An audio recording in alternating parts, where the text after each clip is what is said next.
31 de julho. Santo Inácio de Loyola, fundador da Companhia de Jesus.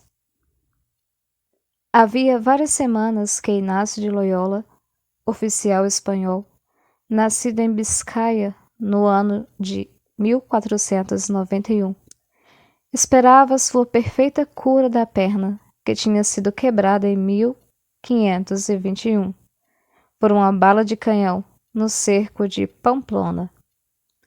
Já fora curada, mas mal.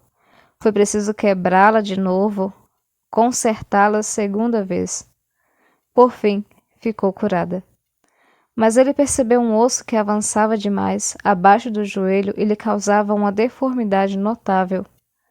Como queria a todo custo conservar uma perna bonita, mandou cortar o osso. Teve então que ficar de cama ainda várias semanas, embora gozasse de boa saúde.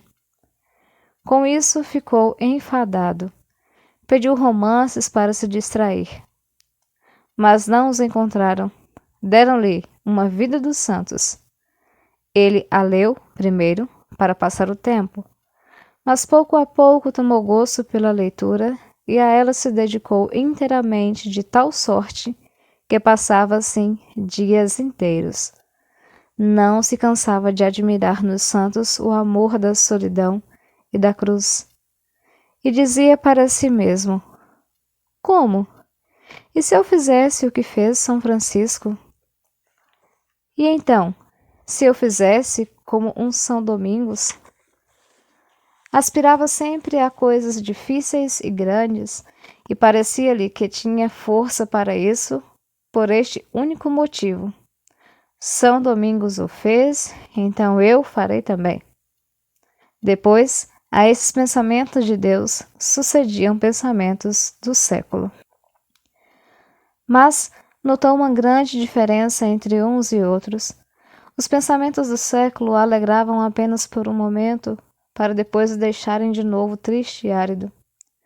Ao passo que, quando pensava na peregrinação a Jerusalém, em comer somente ervas, em praticar outras austeridades que tinha lido na vida dos santos, não somente tais pensamentos o alegravam no momento, mas o deixavam ainda alegre.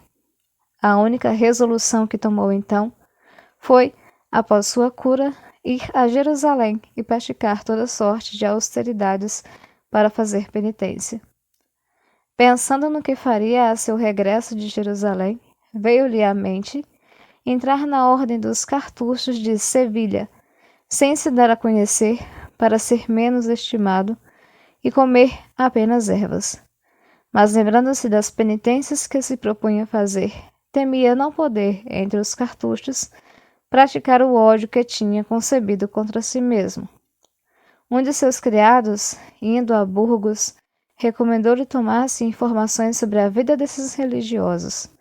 A narração causou-lhe prazer, mas ele ficou lá, preocupado com sua próxima partida. Tendo se despedido da família sem dar a conhecer seus projetos, foi sozinho a Montserrat. É um mosteiro de beneditinos, a um dia de Barcelona, construído sobre a montanha, toda coberta de rochedos e famoso pela devoção dos peregrinos que de todos os lugares do mundo vêm implorar socorro da Virgem e honrar-lhe a imagem milagrosa. Inácio aí fez uma confissão geral a um religioso do mosteiro. Foi o primeiro confessor ao qual manifestou seu plano de vida. Com seu conselho, deu a mula ao mosteiro, as vestes preciosas a um pobre mendigo, vestiu o hábito dos peregrinos, pendurou a espada e um punhal a uma pilastra, perto do altar de Nossa Senhora, diante do qual passou em oração a noite que precedeu a anunciação da Santa Virgem, em 1522. Ao despontar do dia, recebeu a Santa Comunhão e pôs-se a caminho para Manresa, pequena cidade, a 3 léguas, que só tinha de importante um mosteiro de São Domingos e um hospital para os peregrinos de enfermos. Inácio foi diretamente ao hospital. Lá teve grande alegria de ser posto no número dos pobres e em estado de fazer penitência sem ser conhecido. Começou a jejuar toda a semana a pão e água, exceto no domingo, quando comia um pouco de ervas cozidas, ainda misturando-lhes um pouco de cinza. Cingiu a cintura com uma corrente de ferro e tomou um cilício sob as vestes de pano de que se cobria. Castigava severamente o corpo 3 vezes por dia, dormia pouco e por terra. Maltratando-se assim, não teve outra vista no começo que imitar os santos penitentes e expiar suas desordens passadas. Concebeu depois o desejo ardente de procurar a glória de Deus em suas ações, e o desejo tornou o motivo de sua penitência mais puro e nobre. Refletindo sobre seu proceder, julgou que as macerações da carne o fariam adiantar pouco nas estradas do céu, se não procurasse sufocar em si os movimentos do orgulho e do amor próprio. Por isso mendigava o pão de porta em porta, apresentando um exterior grosseiro e sujo. Também, quando apareceu em Manresa, as crianças o apontavam atirando-lhe pedras e o seguiam pelas ruas com forte assoada. Entretanto, corria o boato de que um gentil homem desconhecido tinha dado as vestes a um pobre, que esse pobre tinha sido preso como ladrão, até que o cavalheiro desconhecido tivesse declarado à polícia que ele tinha dado aquelas vestes. A essa notícia, os habitantes de Manresa começaram a suspeitar de que o peregrino mendigo, de quem todos zombavam, poderia bem ser um homem ilustre que fazia penitência. Inácio, percebendo que o olhavam com vistas diferentes, retirou-se a uma caverna quase inacessível nos arredores e deu-se a penitências extraordinárias. Aí foi provado por tentações diversas como Nosso Senhor no deserto. Algumas pessoas que descobriram seu retiro, à força de o procurar, encontraram-no um dia desmaiado à entrada da caverna e o levaram, contra vontade, ao hospital de Manresa, onde logo se perdeu a esperança de que vivesse. Os religiosos dominicanos, que lhe dirigiam a consciência, tiveram piedade dele e o levaram a um mosteiro por caridade. Os sofrimentos do corpo não eram os únicos, nem os maiores. O espírito das trevas atormentava-lhe a alma com tentações horríveis de desânimo e de desesperação. Por fim, entretanto, Deus restituiu-lhe a saúde do corpo e a tranquilidade da alma. Deixou-lhe mesmo entrever os mistérios do céu. Até aí, Inácio só tinha pensado em glorificar a Deus por sua própria santificação. Compreendeu então que Deus seria muito mais glorificado se trabalhasse também para a santificação dos outros. Não é muito, dizia, que eu sirva ao Senhor. É preciso que todos os corações o amem e que todas as línguas o bendigam. Saiu da solidão, moderou as austeridades, tomou um exterior menos repelente, pôs-se a falar aos homens das coisas do céu. Aquelas conversas produziram grande fruto de salvação. Muitos pecadores se converteram. Inácio aproveitou a esperança para redigir a continuação e o conjunto dos seus exercícios espirituais, próprios para tirar o homem do pecado e guiá-lo para a perfeição. Como aquela obra de Inácio lhe granjeasse novos louvores e a admiração do povo, deixou Manresa, do mesmo modo como tinha deixado Montserrat, e fez uma peregrinação a Jerusalém, como peregrino dos mais pobres, passando por Barcelona, Roma e Veneza. Seu desejo não era mais somente honrar os santos lugares, mas também trabalhar pela salvação dos cismáticos e dos infiéis. Durante a viagem, teve tempo de fazer muitas reflexões. Pensou que, para trabalhar na conversão das almas, era preciso ter conhecimentos que lhe faltavam, e que jamais poderia fazer algo de sólido sem o fundamento das letras humanas. Voltou então a Barcelona para estudar, a começar pela gramática latina, Tinha 33 anos quando se pôs a frequentar todos os dias a classe com os meninos. Como fazia para a maior glória de Deus e pela salvação das almas, nenhuma dificuldade o detinha. Para se manter sempre no espírito de piedade, lia frequentemente a imitação de Cristo, que considerava, depois do Evangelho, o mais piedoso do Espírito de Deus. Depois de 2 anos, foi estudar filosofia nas universidades de Alcalá e Salamanca. Continuava, ao mesmo tempo, a trabalhar pela salvação das almas, catequizando as crianças, exortando os enfermos. Como a heresia de Lutero e de Calvino mandava então, por toda parte, seus emissários, Inácio também foi suspeito de ser um deles. Mas as autoridades eclesiásticas, examinando-o de perto, reconheceram que era fiel filho da Igreja, tendo vindo de Salamanca para aperfeiçoar-se em Paris nos seus estudos.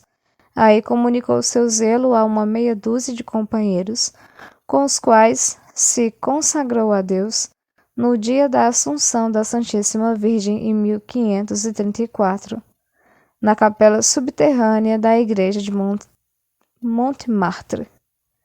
Foi essa a origem da Companhia de Jesus, que tanto fez bem à Igreja de Deus para a conversão dos infiéis, dos hereges, dos pecadores e para o progresso dos justos nas vias da perfeição.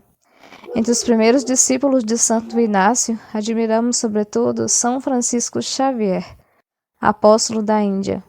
Oh, quem poderia dizer os frutos incontáveis de salvação que produziu aquela leitura casual da vida dos santos? A resolução de Inácio e dos companheiros era ir a Jerusalém, trabalhar pela salvação das almas, ou então, se a providência pusesse obstáculo à viagem, ir oferecer-se ao Papa para servir a Igreja sob suas ordens. Com tal fim, determinaram encontrar-se em Veneza, para de lá ir ao Oriente. Inácio, para regular os negócios, viajou para a Espanha, onde suas instruções operaram um grande bem. Passando da Espanha a Veneza, lá viu o companheiro chegar a 8 de janeiro de 1537. Eram 11 ao todo, e esperando navegação favorável, entregaram-se a toda sorte de boas obras, como catequizar os ignorantes e servir aos enfermos nos hospitais. Passando o ano e não havendo nenhuma probabilidade de que a navegação fosse livre, ficou resolvido que Inácio Lefebvre e Lenés iriam a Roma expor ao Santo Padre suas intenções e de todo o grupo, que os outros, entretanto, se distribuiriam pelas universidades mais famosas da Itália para inspirar a piedade aos jovens que estudavam e recrutar ainda algum deles. Antes de se separarem, determinaram uma maneira de viver uniforme e comprometeram-se a observar as regras seguintes. Primeiro, que se hospedariam nos hospitais e viveriam de esmolas. Segundo, que aqueles que estivessem juntos seriam superiores por sua vez, cada um uma semana, para que o fervor não os levasse muito longe, se não marcassem limites uns aos outros para as penitências e o trabalho. Terceira, que pregariam nas praças públicas e em outros lugares onde lhe fosse permitido fazê-lo, que em sua pregação lhes falariam da beleza e das recompensas da virtude, da feiura e do castigo do vício, mas que o fariam de uma maneira conforme à simplicidade do Evangelho e sem os vãos ornamentos da eloquência. Quarto, que ensinariam às crianças a doutrina cristã e os princípios dos bons costumes. Quinto, que não receberiam dinheiro por suas funções e que, servindo o próximo, procurariam unicamente a Deus. Inácio disse-lhes ainda que, estando todos reunidos para combater as heresias e os vícios, sua sociedade tinha somente o nome de Companhia de Jesus. O Papa Paulo III recebeu com alegria o oferecimento de Inácio e de seus companheiros. Para começar a servir-se desses novos operários, desejou que Leibniz e Lefebvre ensinassem teologia no Colégio da Sapiência, aquele a escolástica e este a escritura sagrada. Inácio empreendeu, sob sua autoridade apostólica, a reforma dos costumes, por meio dos exercícios espirituais e das instruções cristãs. No entretanto, os novos apóstolos em Veneza e em Roma, mais de uma vez foram acusados e caluniados, especialmente por um emissário da heresia. Mas sua inocência foi sempre constatada e a calúnia confundida. Finalmente, Paulo III confirmou o Instituto de Inácio sob o nome de Companhia de Jesus, por sua bula de 27 de setembro de 1540. Essa bula contém o elogio dos 10 primeiros padres e traz, em termos formais, que só há coisas boas e santas nesse novo instituto, de que ela apresenta o plano e o conjunto. O Papa permitiu-lhes, pela mesma bula, estabelecer as constituições tais como eles julgassem, mais próprias para sua perfeição particular, para a utilidade do próximo e para a glória do Senhor. É verdade que ele limitou o número dos professores e os restringiu a 60, mas tirou aquela restrição 2 anos depois, por outra bula. E foi o interesse da cristandade que o obrigou a assim fazer, como ele mesmo declarou. Depois que a Santa Sé aprovou a Companhia de Jesus, Inácio julgou que devia começar por escolher um chefe. Ele mesmo foi o escolhido. Seu confessor, que era um religioso de São Francisco, declarou-lhe claramente que resistia ao Espírito Santo, resistindo à sua escolha, e ordenou-lhe, da parte de Deus, aceitar o cargo de superior geral. Inácio rendeu-se e no dia de Páscoa, 17 de abril de 1541, aceitou o governo da Companhia de Jesus. A primeira função do novo geral foi dar o catecismo às crianças de Roma durante 46 dias. Então, para lá, acorreram toda espécie de pessoas, mesmo homens e mulheres de posição, teólogos e canonistas. Os frutos foram maravilhosos. A seu exemplo, os superiores da companhia dão 40 dias de catecismo quando assumem o cargo. Inácio continuava suas obras em Roma, assistindo aos enfermos nos hospitais e alhures. Constatou que a maior parte só se confessava nos últimos momentos de vida.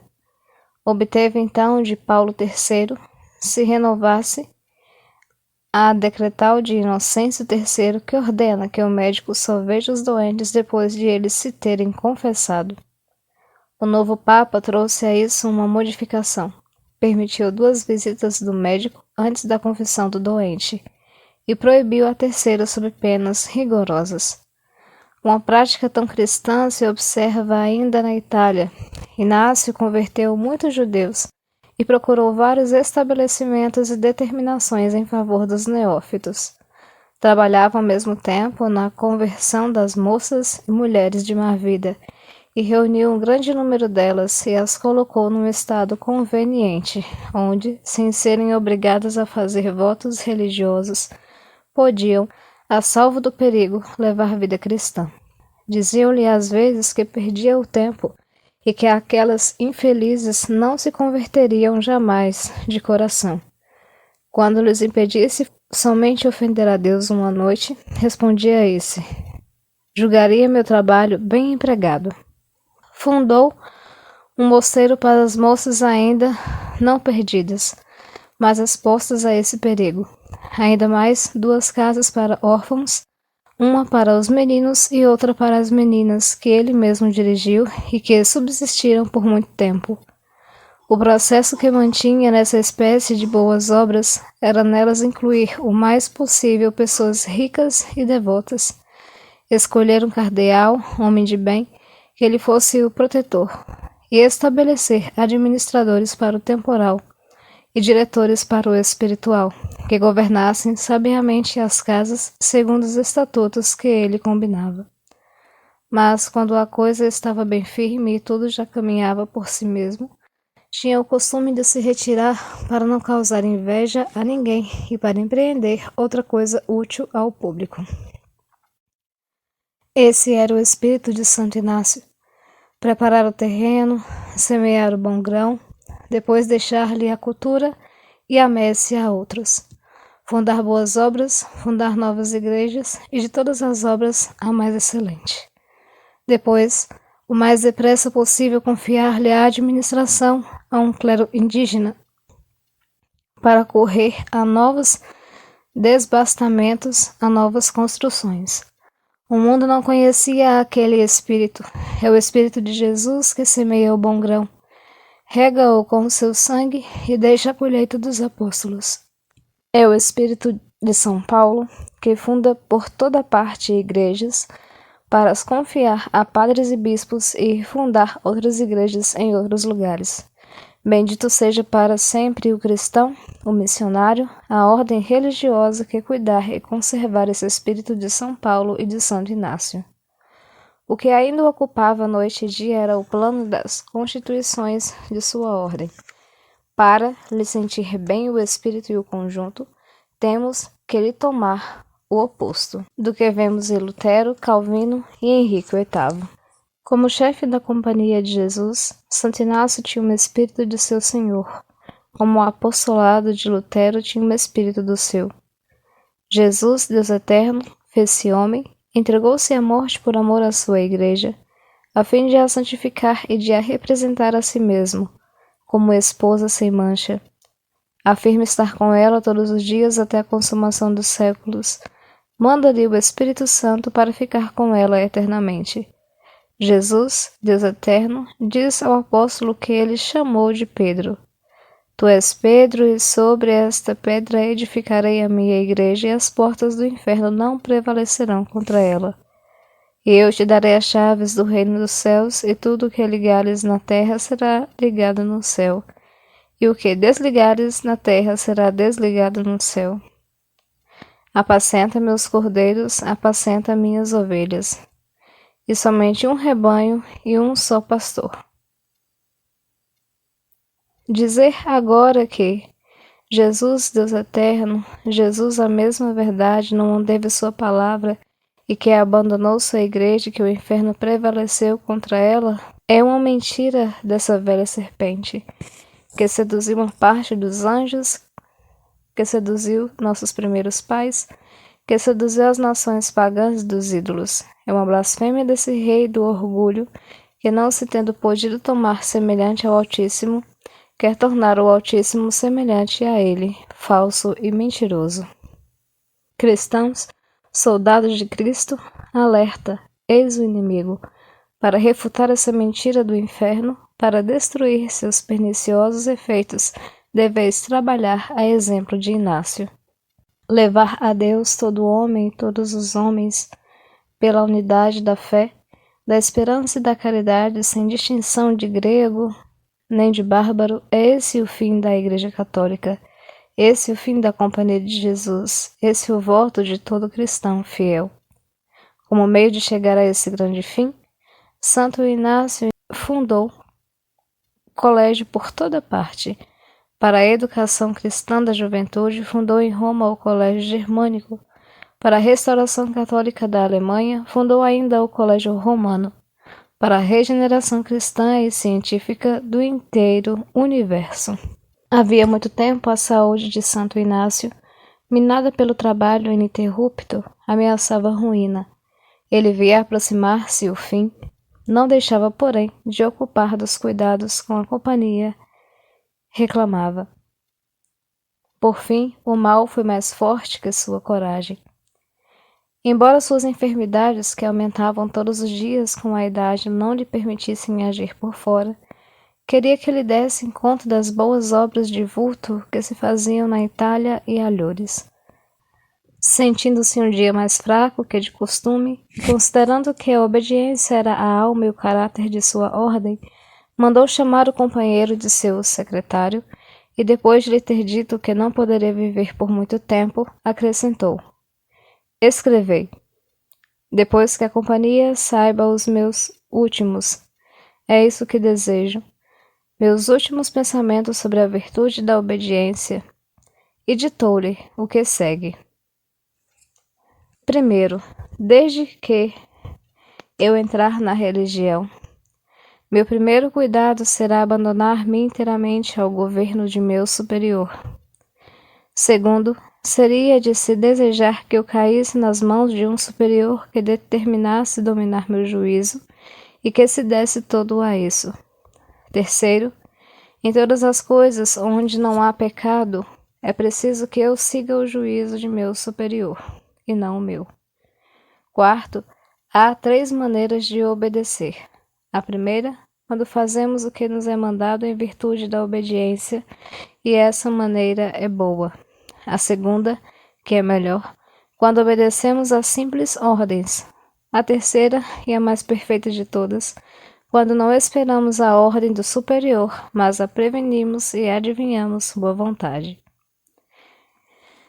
Quinto, devo obedecer indiferentemente a toda espécie de superiores, sem distinguir o primeiro do segundo, nem mesmo do último, mas deve considerar em todos igualmente a nosso Senhor, de que eles ocupam um lugar, e lembrar-me de que a autoridade se comunica ao último, porque aqueles que estão acima dele. Sexto, se o superior julga que o que manda é bom, e eu creio não poder obedecer sem ofender a Deus, a menos que isso me seja evidente, devo então desobedecer. Se, no entretanto, tenho dificuldade por algum escrúpulo, consultarei 2 ou 3 pessoas de bom senso e ater-me-ei ao que me disserem. E, se não me render depois disso, estou muito longe da perfeição que a excelência do estado religioso pede. Sétimo, enfim, não devo ser para mim mesmo, mas para meu Criador, e para aquele sob cujo governo me pôs. Devo estar nas mãos de meu superior como uma cera mole, que toma a forma que se quer e faz tudo o que agrada. Escrever cartas ou não escrever, falar a uma pessoa ou não lhe falar, e outras coisas semelhantes. Oitavo, devo considerar-me um corpo morto, que de si mesmo não tem movimento algum, e como bastão de que um velho se serve, que toma ou deixa, segundo sua comodidade, de sorte que a religião se serve de mim, segundo julgar que lhe serei útil. Nono, não devo rogar ao superior que me ponha neste ou naquele lugar, ou que me dê este ou aquele emprego. Posso, no entanto, declarar-lhe meu pensamento e minha inclinação, contanto que eu me entregue a ele de todo, e que o que ele ordena me pareça melhor. Décimo, isso não impede que não se peçam coisas que não têm consequência, como seria visitar igrejas ou fazer outras devoções para se obter de Deus alguma graça. Todavia, com a condição que estejamos numa igual situação de espírito, seja que o superior nos conceda ou recuse o que lhe tivéssemos pedido. 11º, devo depender sobretudo do superior no que se refere à pobreza, não tendo nada de próprio e usado de tudo, como estátua que se pode despojar sem que ela se oponha nem se queixe. Esse, o testamento de Santo Inácio de Loyola, que morreu na sexta-feira, 31 de julho de 1556, às 5 horas da manhã, pronunciando o nome de Jesus. Tinha 65 anos. Havia desejado 3 coisas sobre a terra: ver os soberanos pontífices confirmar seu instituto, ouvi-los aprovar o livro dos exercícios espirituais e saber que as constituições da ordem tinham sido promulgadas por toda parte, onde trabalhavam alguns de seus discípulos. Seus 3 desejos se haviam realizado. Inácio morreu feliz. Foi beatificado em 1609 por Paulo V e canonizado em 1622 por Gregório XV. Enterraram Santo Inácio na pequena igreja dos jesuítas, colocada sob a invocação da Mãe de Deus. Em 1587, transportou-se seu corpo para a igreja da Casa Professa chamada Jesus, que o cardeal Alexandre Farnese tinha feito construir. Puseram-no em 1637 sob o altar da capela, que tem o nome de Santo Inácio. Está encerrado numa caixa rica e muito preciosa. Santo Inácio de Loyola, rogai por nós. Também hoje comemora-se São Fábio, São Pedro II, São João Colombini e São Germano de Auxerre.